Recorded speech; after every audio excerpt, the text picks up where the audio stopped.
Hey, James Eagleman at Barber Creek Long Range Shooting School.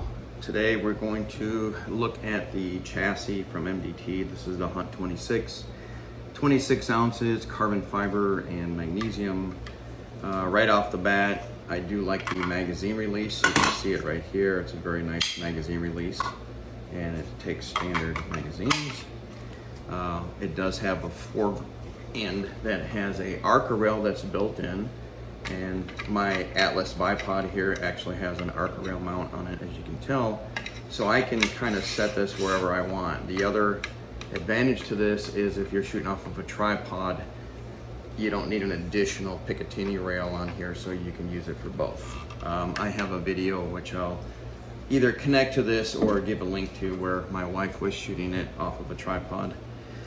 The other thing is this is a side folder.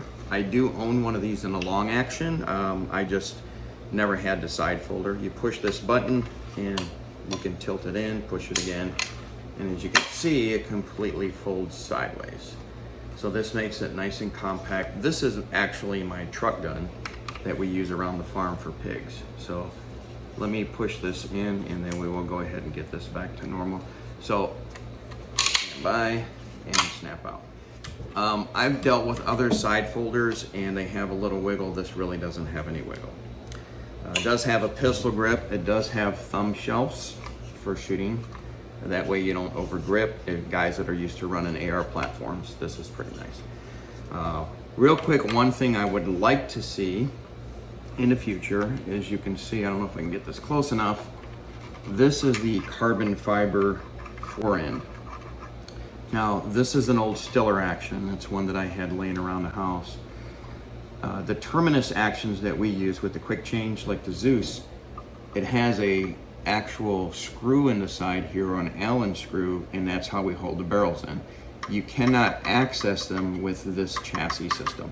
So I would like this to be machined out just a little bit, and that way you don't have to pull the receiver out of the chassis to change barrels. It would be nice if this would help the guys who own the Terminus quick change, that Zeus action, that we can just access the Allen screws, and I'll show you a photo of it in a minute, and then unscrew the barrel and put the new barrel on. So something to think about, you guys who designed this.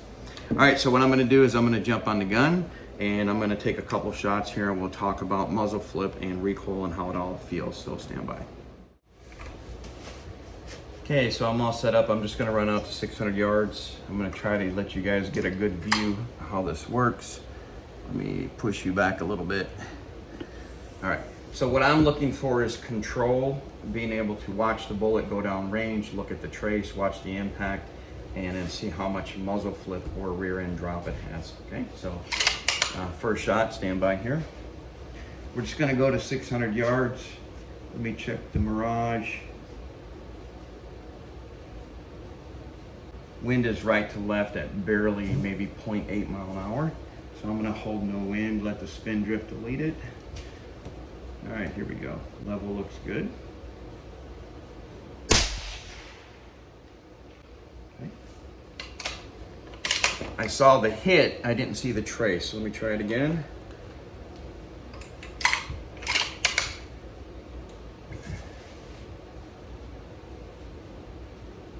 Let me tighten up my bipod a little bit.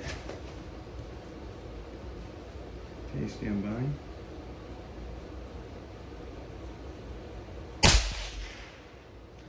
Okay, so it jumped just a little bit. I am 100% behind the gun. I can see that my shoulders are definitely square. All right, so that was shooting like this. Now I'm gonna use the thumb shelf like I normally shoot, and see if that helps eliminate the little bit of twist.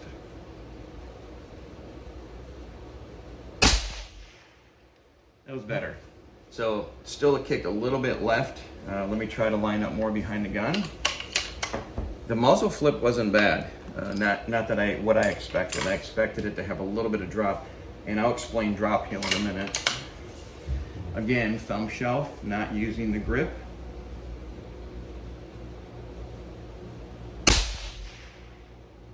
Okay.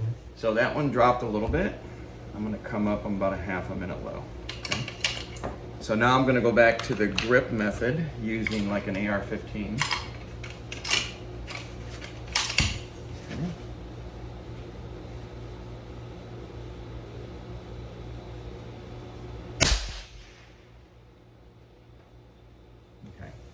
So I am seeing a little bit of a dip in the back.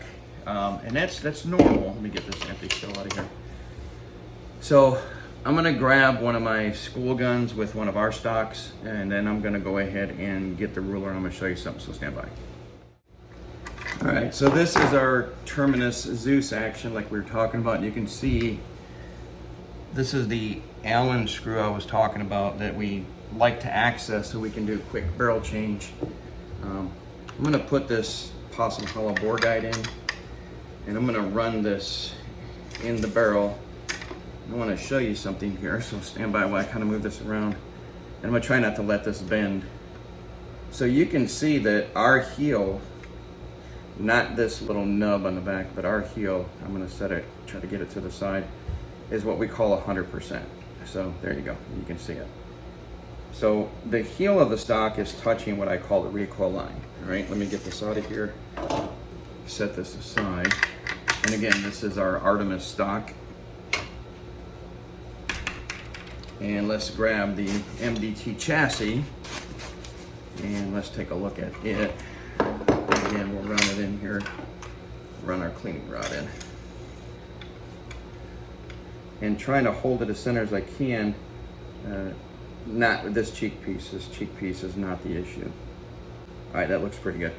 So as you can see, this has got about a finger width gap between the heel and what we call the recoil line, right? And even if I lowered this, you would see the same thing. I don't think I can lower it and have the Allen screw. But regardless, I can see that it's a higher heel. So with a heel that's about a 1/2 inch drop heel, what that does is it actually causes the gun to drop just a little bit in the back during the recoil. Now, this is not bad, 1/2 inch. I've seen some rifle stocks that have a 1 inch drop heel, and those are terrible. You have a very hard time seeing your impacts. So what I'm gonna do is I'm gonna shoot the school gun with a 100% heel. Again, this piece right here. Let's just go to probably 12.5 minutes. And I want you to look at the difference in the drop compared to the MDT. Again, we'll go on 600 yards. All right, here we go, stand by, level looks good.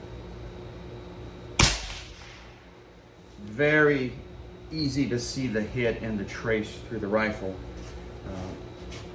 because it has a 100% heel. Now again, with the MDT, I was able to see the impact, but I had a little bit harder time watching the trace because the gun just jumped a little bit. Now, saying that, for what it is designed for, it's a lightweight, 26 ounces. My stocks are 28 ounces, not mine. I designed them and then McMillan makes them for Barber Creek. But the folder, having the thumb shelves on it, really nice magazine release. I do like the fore-end with the ARC rail built into it, the ARC system built into it. I think it's a really good chassis for what it is. I've always been a stock guy. I've ran chassis in the military, and we've ran them for years, different ones, all the way back in the day when Scott was making them. But I think it's a good chassis system. I really like it. This would make a great truck gun for me because of folder, and if you're backpacking, it makes a really good track system. So let me just say this one more time. If I could give any advice to the company who made this MDT, I would machine this out so it's accessible to change barrels for the Zeus quick change. And I would take this heel and either make it adjustable so you can raise it, or I would kind of bring it up so it automatically has 100% heel. Sorry, you're out of video. And that's gonna really help this thing, what I call tracking. A lot of guys don't like that word when I say stock's tracking. When I call a stock tracking, it means it's gonna track back and forth during the firing process and allow me to see the impacts. So I'm gonna call it what I want, you guys call it what you want. But bottom line is I wanna see my trace, not just the impacts. Again, I can see the impacts through it at 600 yards, but I would like to watch the trace, which is a little more difficult with a low drop heel. Very good chassis, I really like it. I may end up getting one of these for myself for my truck gun because this is not mine. They sent it to me to test. But you know me, I'm very honest on my testing. So, all right, I'm gonna kind of cut sling load on this and we're gonna talk about the level that they sent me, so stand by.